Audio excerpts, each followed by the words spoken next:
Good day everyone, I'm Hurley of RFI Reviews here, back at it again with my review for the ND Audio NX2.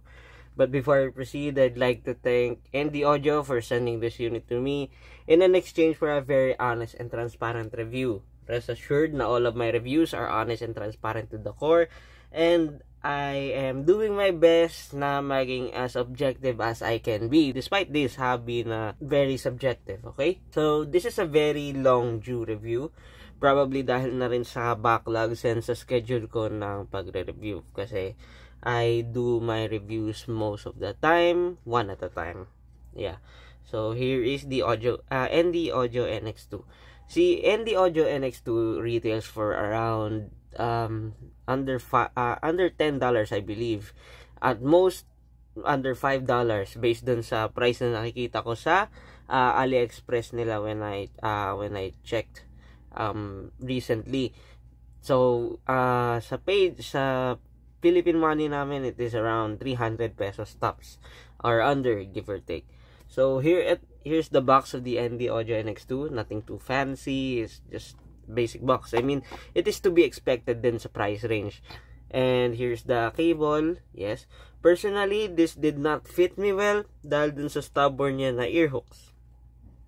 So ginawa ko is sumiram ako ng KZ cable and used it with my with the ND Audio NX2 and it fit well. As for the sound, wala naman ako narinig the difference ng dalawang cables na to. It just gets the job done. I mean, for this price you shouldn't be expecting anything mind-boggling or something. And here are the IEMs itself, and ito pala ear tips, by the way. Yeah, pardon me for medyo madumi since I've dusted my desk earlier. Pero here is the ear tips. Itong ear tips na to is okay. It does the job done, but there are better options if you're willing to spend a couple of dollars or a pesos for an extra ear tips. But here are the earphones itself. As you can see, it does look elegant. It does look really cool in design. I do love the design. I kind of dig the design. It looks like a fragmented diamond na black. Yan, as you can see, diba? And it has the ND Audio logo on that side. Personally, again, I do like the design and I do like the very, very minimal branding. They are one of the brands na very minimal ang branding dito sa IEM na to, at least. But there's that. Okay, sa easy to drive ba itong IEM na to? Well, yes, definitely, as most IEMs. Pero syempre, let's give the benefit of the doubt na hindi lahat sa price range na to. Pero the ND Audio NX2 is very easy to drive. Wala ka na need the dongles or anything. Just plug and play sa phone mo if may 3.5 yung phone mo, or probably yung laptop mo if may 3.5. So, wala kang magiging problem doon. Okay? Now, as for the sound. So, how does this sound in the context of hyper-budget IEMs? As we all know, ang hyper-budget IEM is only currently dominated by, sabihin na natin, one or two at least na brands sa Chi-Fi, which is, to me, personally, is the KZ and the TRN. Pero ayun nga, the ND Audio NX2, probably, it can be a choice, but definitely not the first one that I would recommend. Kasi, more into that later. Yung tunog netong ND Audio NX2 is a V-shaped. It is a V-shaped IEM, nalining sa bassy side, na at the same time, tunog laid back at times, or tunog boxy at times. Probably dahil din dun sa mids niya. Okay, yung bass niya, it is a sub-bass elevated. Definitely a sub-bass elevated. So, rumbly. Based on a very tight budget, might consider this. Yung decay ng bass niya, attack and decay is a bit on the slower side to my liking. Pero I guess it adds the wow factor for a hyper-budget IEM na magkaroon ng parang rumbling, lingering sub-bass response. Okay? Actually, sa price na to, yung base niya overall, wala akong like may nitpick. But if I were to nitpick, since I am a reviewer, the base on this one does not have any extra details or the texture that that I prefer. Nakukulangan ako sa texture niya, sa details niya, parang monotonous at times talaga yung sub-bass response niya. But then again, hey, this is under $5 na in-ear monitors, and it gets the job done. So I have like no criticism or hard criticisms on that one. Okay, now as for the mids, again, yung mids niya is very recessed, up to the point na to me very na siya, very late, ayun nga, very laid back. May times nagtutunog tin pa, and at the times ka nagtutunog boxy or nagtutunog nasal yung boses. So personally, I don't like that, but I do see some people, probably yung mga wala talaga like pake sa sound. I mean, they just want an IEM that just gets the job done. This will pass to them. Okay? Obviously, warm yung lower mids, and at the same time, evident nga yung mid-bass bleed. Kaya, meron akong remark na nasal and boxy. Diba? Okay? Now, as for the upper mids, sakto lang yung presence niya. I mean, nando naman. Never naman siya nagtunog na sibilant to my ears. Yung unnaturally sibilant, no, not at all. But at the same time, medyo manipis yung mids niya. Medyo brittle. Yung upper mids, to be exact. Clarity is okay for the price. Nothing too spectacular or something to write about. But overall, it is very passable and serviceable to me. In the sense na this is only, again, another $5 IM. Okay, so ano siya, anong tawag doon?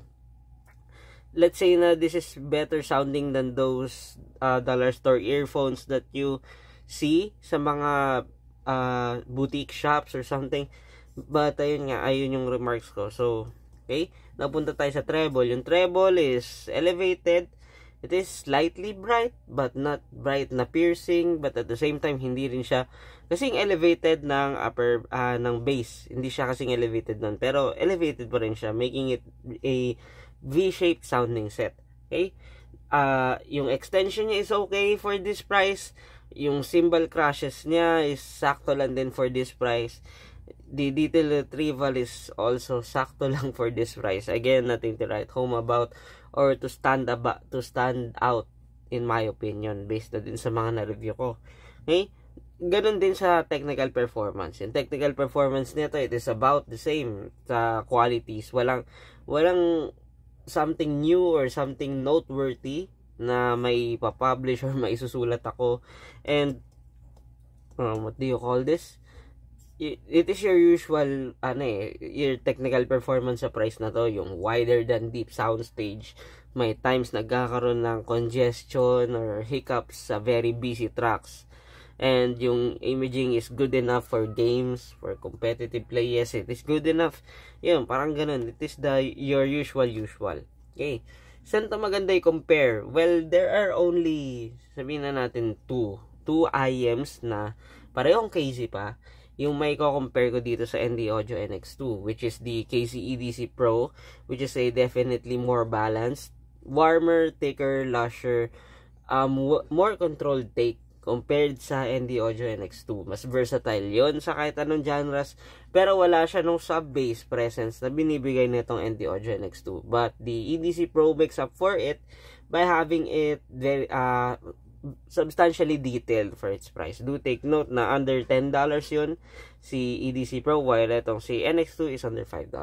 Okay, now next, i-compare natin siya sa KZ Don. First and foremost, si KZ Don hindi removable ang cable, while this one removable ang cable. So may mga taong mas pipiliin yung removable kasi ayaw na nilang gumastos ng extra. But then again, kapresyo lang ng ND Audio NX2 yung cables na mabibili mong brand new. So there's that. Okay, now as for the sound, mas neutral actually, mas malapit sa neutral yung KZ Don when compared dito sa ND Audio NX2. And ayun, that is to be expected na like polar opposites sila. Si KZ Don leans for a more neutral, semi-bright actually na sound signature, but well done. While the ND Audio NX2 is leaning to the sub-bassy side of things. Okay? If I were to pick for like value for money, I'd pick the 2 KZs in any day. But then again, probably need mo lang like available on hand sa somewhere and you just want something that gets the job done, then the ND Audio NX2 is a decent option naman for its price. Okay? Anong birthday ko sa ND Audio NX2? Well, si ND Audio NX2 is another IEM na nasa hyper budget category. It may not be my first recommendation when it comes to recommending IEMs within the said hyper budget range, but at the same time, it can be a candidate for, like, let's say, emergency, or yun nga, something, some IEM that just gets the job done for under $5 tops. Pero personally, sa like economy na to, or in general, the EDC Pro is a more viable option. It is a more versatile, mas sulit, mas bang for your buck na option when it comes sa pagkakaroon ng decent IEM. Pero at the same time, ayaw mong pumasok sa audiophile hobby. You just want a good sounding IEM. The EDC Pro does that very well. While itong NX2 is just another IEM na probably makakalimutan din sometime soon. Unless na lang, like, baguhin nila yung tuning or something, may gawin silang mas bago for it. Okay? And that ends my ND Audio NX2 review. Again, I'd like to thank ND Audio for sending this unit to me in an exchange for a very honest and transparent review. Rest assured na all of my reviews are transparent and honest to the core. And I would like to apologize for ND Audio for, what do you call this? For having it, like, really delayed on schedule, because, yung backlogs ko is like off the roof nung huli, and at the same time, there are holidays na dumaan. There's Christmas, there's New Year's Eve, there's New Year, so kakabalik ko lang from the original, or from those holidays. Okay? And yung next we review is this one, the Rose Celsa Aurora Ultra, designed for music enthusiasts, and in blue colorway. I do love that blue colorway. It reminds me of the logo of my page. Well, see you on the next one.